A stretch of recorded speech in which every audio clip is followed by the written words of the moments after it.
सो hey guys, कैसे हो आप सभी लोग। Welcome back to my channel एजी अनाय मांगा। तो गाइस, आज मैं एक्सप्लेन करने जा रहा हूँ बुक ऑफ एस्पर का एपिसोड नंबर 565 को, जो कि काफी ज्यादा अमेजिंग होने वाला है। इसलिए पहले वीडियो को लाइक शेयर कमेंट सब कुछ कर डालना। एंड बाकी जिन लोगों ने भी अभी तक इसके पिछले एपिसोड को नहीं देखा है, तो मैंने उस एपिसोड का लिंक इस वीडियो के नीचे डिस्क्रिप्शन में दे दिया है। आप लोग जा करके पहले उस एपिसोड को देख लीजिए। बाकी जिन्होंने ऑलरेडी देख रखा है तो उनके लिए शुरू करते हैं हमारा आज का ये वाला एपिसोड। लेकिन उससे पहले सबका बाप Ashish Kumar and Saraswat Satyam Sinha, thank you for joining ज़ूफ एंड सिल्वर डीमंस। तो चलिए अब एपिसोड शुरू करते हैं। तो अब इस एपिसोड की स्टार्टिंग में हमें वापस से ज़ूफेन और कोइलेंग को दिखाया जाता है, जहाँ पे कि कोइलेंग ज़ूफेन से कहता है कि स्टीवर्ट ज़ू, मुझे नहीं पता है कि आखिर आपके दिमाग में क्या चल रहा है, लेकिन मुझे ऐसा फील होता है कि आप भी खुद से ही काफी ज्यादा रिस्ट्रिक्टेड हैं। तो फिर आखिर आप खुद ही ऐसा क्यों करते हैं? मैं इन चीजों से पहले ही गुजर चुका हूँ, और जब बात इमोशंस या प्यार की आती है तो मैं इन चीजों से बिल्कुल भी नहीं झकता। तो अब कोइलेंग की ये बात सुनने के बाद में तो ज़ूफेन भी काफी ज्यादा शॉक होते हुए अपने मन में कहता है कि हाँ, इसकी इन बातों में सेंस तो है। हमारे इस डिमोनिक पाथ की नींव फ्रीडम के ऊपर ही तो रखी गई है, लेकिन इस रास्ते पर चलने से मुझे रोका जा सकता है, और इन सब चीजों से तो मेरा सच में काफी ज्यादा दिमाग खराब हो रहा है। तो इधर ज़ूफेन ये सब सोच रहा था, जबकि इधर कोइलेंग तो अब ज़ूफेन के पास से उसके रूम से चला जाता है, और आगे ज़ूफेन फिर अपने मन में कहता है कि अब मुझे कोइलेंग से ही काफी ज्यादा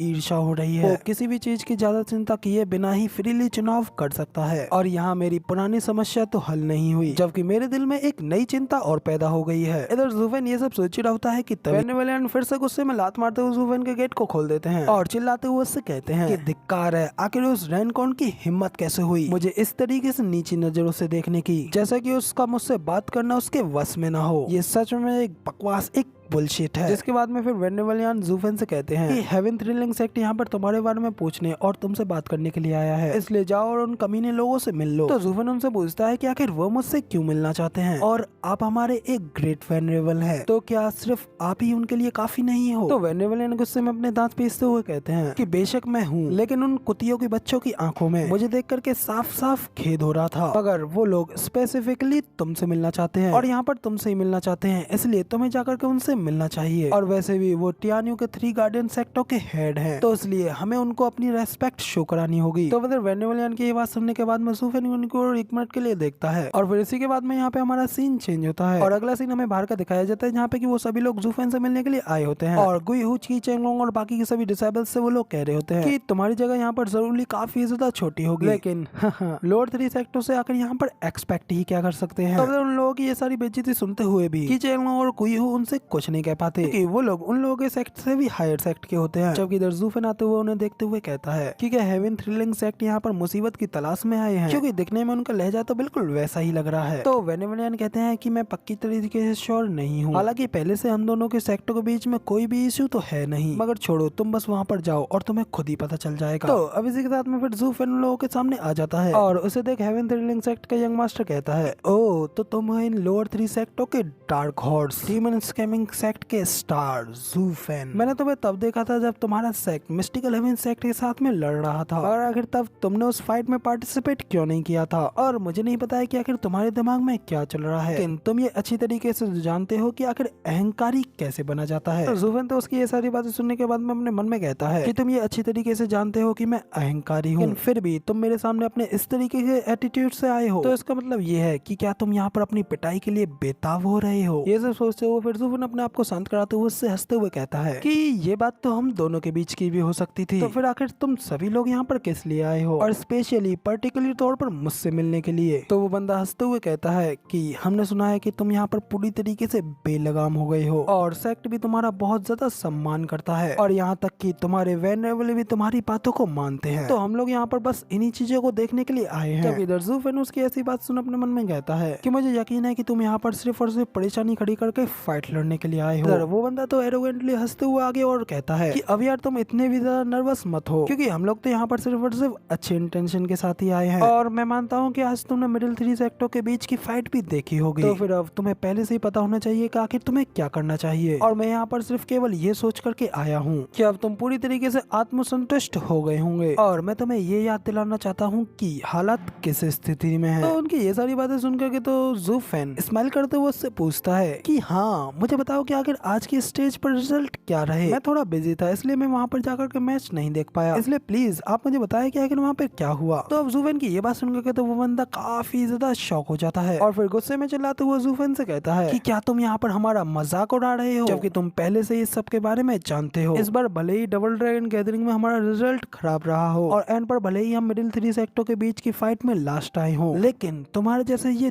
तुच्छ लोअर 3 सेक्ट हमारी तुलना बिल्कुल भी नहीं कर सकते। तो ये सुन जूफेन कहता है कि ओ तो तुम लोग लास्ट पर रह गए हो और अब तुम यहाँ पर डर रहे हो कि कहीं तुम्हें लात मार करके और भी ज्यादा नीचे ना गिर दिया जाए, और इसलिए अब तुम यहाँ पर हमारे पास में भीख मांगने के लिए आए हो कि हम लोग मैच में तुम्हारे साथ तुम्हें मर्सी दिखाएं, है ना। हा हा हा हा। ये कितने ज्यादा अच्छे छोटे छोटे कुत्ते हैं जो कि यहाँ पर अपने मालिक के लिए पूछ हिलाने के लिए आए हैं, लेकिन भीख मांगते हुए तुम लोगों का ये एटीट्यूड मुझे बिल्कुल भी सही नहीं लग रहा है। और अगर तुम इसी तरीके से भौंकते और घुर्राते रहोगे तो फिर तो कभी भी तुम लोगों की ओर ध्यान नहीं दिया जाएगा। इधर जूफेन के मुंह से अपने लिए इतनी ज्यादा बेइज्जती सुनने के बाद में तो यंग मास्टर और वो सभी लोग काफी ज्यादा गुस्सा हो जाते हैं और उनके वेनेबल तो बड़ी तेजी से जूफेन के ऊपर अटैक करने के लिए आगे बढ़ते हैं और कहते हैं कि अब तुम अपनी इस गुस्ताखी के लिए मरोगे, जबकि जूफेन अभी भी उस वेनेबल को अपनी ओर आते हुए देख करके कुछ नहीं कहता। लेकिन तभी जैसे ही वो वेनेबल जूफेन के काफी ज्यादा करीब पहुंच जाता है, बीच में वहाँ पे उसके अटैक को रोकने के लिए वेनेबल यान आ जाते हैं और अपनी पावर्स को रिलीज करते हुए उसकी पाम में अपने पंच मारते हैं, जिस वजह से उनके उस वेनेबल को पीछे की ओर हटना पड़ता है। जबकि जूफेन वेनेबल यान से कहता है कि अपने काम से काम रखो। तो इधर वेनेबल यान तो हंसते हुए उस वेनेबल से कहते हैं कि एल्डर जूफेन आज मिलिट्री सेक्टर के इस फाइट को देखने के लिए नहीं आया था, इसलिए वो आपके सेक्टर सिचुएशन के बारे में नहीं जानता था और ना ही अपनी इग्नोरेंस के साथ में आपके ग्रेट सेट को ऑफेंड करना चाहता है, तो इसलिए एल्डर प्लीज इसे माफ कर दीजिए। वो एल्डर की कहते हैं कि